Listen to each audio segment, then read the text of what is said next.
कल की क्लास में एवरेजिंग से रिलेटेड एक पॉइंट मैंने नहीं बताया था, वो यहाँ पर एक्सप्लेन कर देता हूँ। हमारे पास कैसा भी फंक्शन है, एवरेजिंग करनी है तो उस फंक्शन के एक्स एक्सिस पर क्या वैल्यूज हैं वो एवरेज वैल्यू डिसाइड नहीं करती है।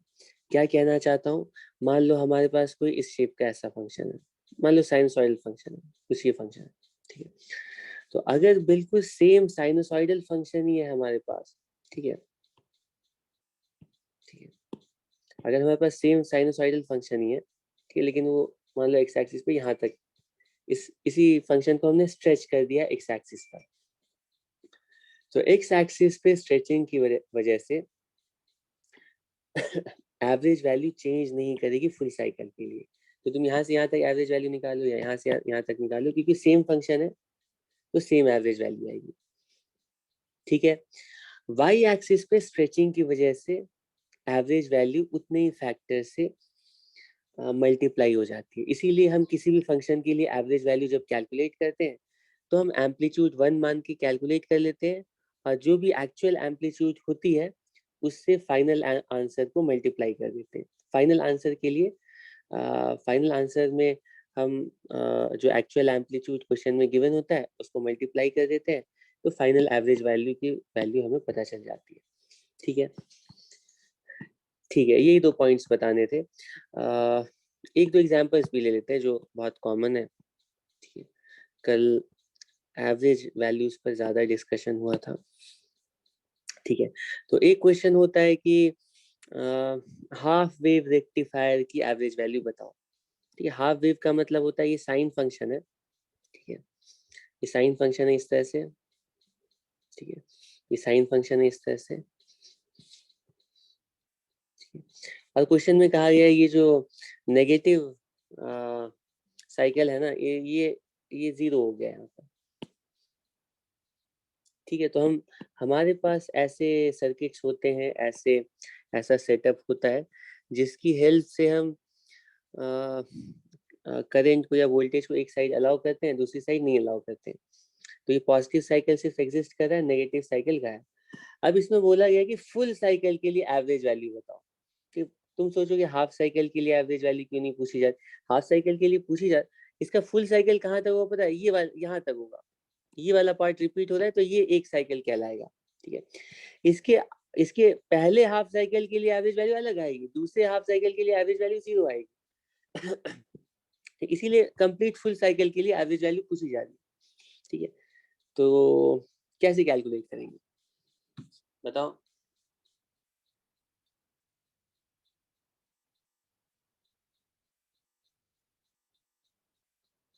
कैसे कैलकुलेट करें, तो कल मैंने बताया था, ऐसे क्वेश्चंस कल मैंने सॉल्व किए थे, क्योंकि हमें पता है कि ये दोनों इंटरवल्स, ये दोनों पार्ट इक्वल इंटरवल के हैं, ठीक है। तो जो एवरेज वैल्यू होगी वो पहले फंक्शन मतलब पहले पार्ट और दूसरे पार्ट की कंबाइंड एवरेज की इक्वल होगी। और ये वाला जो पार्ट है ना, ये प्योर, ये साइन स्क्वायर नहीं है, ये साइन, ये प्योर साइन है। तो इस पार्ट के लिए जो एवरेज वैल्यू होती है ना, वो हमें पता है, वो 2/पाई होती है, ठीक है। तो कंप्लीट साइकिल के लिए एवरेज वैल्यू कितनी होगी पता है, 2/पाई प्लस 0/2। एवरेज वैल्यू हम लिखेंगे, एवरेज वैल्यू ये मान लो V0 है, तो V0 के लिए एवरेज वैल्यू निकालने के लिए पहले 1 के लिए निकाल लेते हैं, फिर V0 से लास्ट में आंसर को मल्टीप्लाई कर देते हैं। ये काम हम कल की क्लास में बहुत बात कर रहे थे। तो ये एवरेज वैल्यू आ रही है 1/पाई, ठीक है। ये कंबाइंड एवरेज है, तो हम बोलेंगे वोल्टेज की एवरेज वैल्यू होगी V0/पाई, ठीक है। एम्पलीट्यूड 1 है तो एवरेज वैल्यू 1/पाई, एम्पलीट्यूड V0 है तो एवरेज वैल्यू V0 से मल्टीप्लाई। इसी तरह से क्वेश्चन में पूछा जाता है कि अच्छा नहीं, इसकी आरएमएस वैल्यू अगर पूछी जाए तो वो भी तुम सॉल्व कर सकते हो, वो बताना है तो बोलो उसको बताओ क्या आरएमएस वैल्यू निकाल दो। पहले स्क्वायरिंग करेंगे तो ये साइन स्क्वायर फंक्शन हो गया, ठीक है, यहाँ पे जीरो रहेगा। स्क्वायर की एवरेज वैल्यू निकालते हैं, स्क्वायर्ड एवरेज, स्क्वायर्ड एवरेज, ठीक है, मीन स्क्वायर वैल्यू निकाल लें, तो वो भी हम सोचेंगे एक पार्ट में साइन स्क्वायर है, एक पार्ट में 0 है, साइन स्क्वायर की एवरेज वैल्यू होती है हाफ, ठीक है, प्लस 0/2, तो ये वैल्यू हो गई 1/4 के इक्वल। स्क्वायर एवरेज है तो root mean square average value क्या होगी, ठीक है, आरएमएस वैल्यू क्या होगी, वो 1/2 होगी। ठीक है, जैसा रेक्टिफाइड वोल्टेज हमें दिया गया था इस तरह का, इसके लिए आरएमएस वैल्यू आ रही है, ठीक, अगर एम्पलीट्यूड 1 होता है तो आरएमएस वैल्यू हाफ है, एम्पलीट्यूड V0 है तो आरएमएस वैल्यू आ रही है, ठीक है, आरएमएस वैल्यू लिखेंगे आरएमएस इक्वल्स V0/2 के इक्वल। ठीक है, अब इसी में तुम्हें फुल वेव रेक्टिफायर के लिए भी पूछा जाता है, ये कॉमन क्वेश्चंस थे इसलिए ये वाला एग्जांपल भी मैंने लिया। इस तरह का फुल वेव रेक्टिफायर है, ये साइन स्क्वायर नहीं है, ये वाला जो पार्ट है ना इसको रिवर्स कर दिया, और अगर rectified output full wave rectifier का आउटपुट पूछा जाएगा, रेक्टिफायर का मतलब यही होता है कि जो नेगेटिव साइकिल है ना उसको पॉजिटिव कर देना, कि ऐसा कैसे करते हैं तो वो तुम आगे पढ़ोगे, कि फाइनली वोल्टेज सिग्नल कैसा है बस वो हमें पता होना चाहिए। तो कुछ इस तरह का ये वाला जो पार्ट है ना पॉजिटिव साइकिल, वैसा ही बार बार रिपीट होता जा रहा है, मतलब नेगेटिव वाला पार्ट ऊपर आ गया, और इसमें यहाँ पे शार्प टर्न होगा, ये स्मूथ नहीं होगा, वो साइन स्क्वायर में होता है, ये साइन ही है, बस वही वही नेगेटिव पार्ट को ऊपर हमने ऐसे रिपीट किया है। तो अगर फुल वेव रेक्टिफायर है तो इसके लिए तो हमेशा ही एवरेज वैल्यू 2/पाई के इक्वल होगी, हाफ साइकिल में नहीं फुल साइकिल में भी, हर साइकिल में एवरेज वैल्यू 2/पाई होगी क्योंकि ये साइन फंक्शन है। और आरएमएस वैल्यू कितनी होगी, आरएमएस वैल्यू 1/√2 होगी, ठीक है, क्योंकि ये साइन स्क्वायर ही होगा, तो उसमें यहाँ साइन होता था और स्क्वायर करते थे, अब यहाँ पे ये है, इसका स्क्वायर करेंगे तो वो सेम फंक्शन है,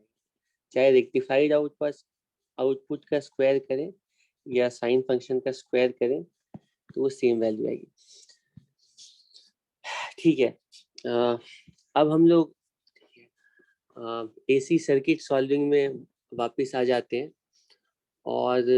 कल की क्लास में भी थोड़ा बताया था, मैं फिर से याद दिला देता हूँ कि अगर हमारे सर्किट में सिर्फ एक साइनसॉइडल सोर्स है तो उस सर्किट के हर एक एलिमेंट के अक्रॉस लॉजिक से कह सकते हैं कि करंट और वोल्टेज साइनसॉइडली ही वैरी करेंगे, और साथ साथ ये भी बोलेंगे कि हमारे सर्किट के हर एक एलिमेंट के अक्रॉस करंट और वोल्टेज सेम फ्रीक्वेंसी से भी ऑसिलेट करेंगे। ठीक है, मैं ये कह रहा हूँ, कल भी हमने डिस्कस किया था, अगर हमारे पास कोई भी ऐसा, ठीक है, एलिमेंट है, मान लो, सॉरी, हमारे पास कोई ऐसा सर्किट है जिसमें कोई एक एसी सोर्स लगा हुआ है, क्योंकि हमारा सोर्स साइनसॉइडली ऑसिलेट कर रहा है, मान लो हमारा जो सोर्स है ना वो V0 साइन ओमेगा टी, ऐसा ही कोई सोर्स होगा, ठीक, एसी सोर्स, ठीक है, तो हम ऐसा बोलते हैं कि ऐसे सोर्स की वजह से सर्किट के हर एक एलिमेंट में करंट और पॉइंट पर वोल्टेज की वैल्यू भी साइनसॉइडली ही ऑसिलेट, वो भी बिल्कुल प्योर साइन फंक्शन होगा, ठीक है, और उस साइनसॉइड का की जो फ्रीक्वेंसी होगी वो उतनी ही होगी जितनी की सोर्स की फ्रीक्वेंसी है, ठीक है, इसका मतलब है कि हमारे, अब हमें अगर ऐसे सर्किट के लिए अगर, ठीक है, अगर हमें ऐसे सर्किट के लिए पूछा गया है कि किसी एलिमेंट के अक्रॉस करंट या किसी एलिमेंट के अक्रॉस वोल्टेज की वैल्यू क्या होगी, ठीक है, तो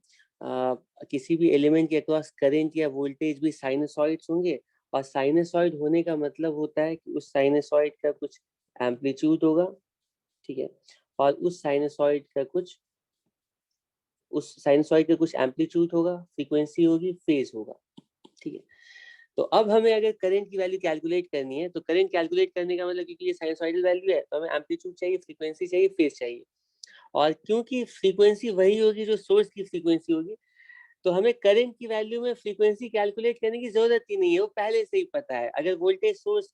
50 हर्ट्ज का है तो हर एलिमेंट में करंट की जो वैल्यू आएगी वो भी 50 हर्ट्ज की आएगी, फ्रीक्वेंसी पहले से ही पता है, ठीक है। तो कैलकुलेट क्या करना है, तो एसी सर्किट्स में करंट कैलकुलेट करने का मतलब होता है करंट का एम्पलीट्यूड, जिसको हम करंट की पीक वैल्यू बोलते हैं, और करंट का फेज। तो ये दोनों चीजें हैं, क्योंकि फेज और एम्पलीट्यूड पता चल गया तो हर टाइम में करंट की क्या क्या वैल्यू होगी हम बता सकते हैं। ठीक है, ठीक है। तो हमें अपने कोर्स में ऐसे ही सर्किट्स सीखने हैं, पढ़ने हैं, जिसमें कि सिर्फ एक एसी सोर्स लगा हुआ है। ठीक है, और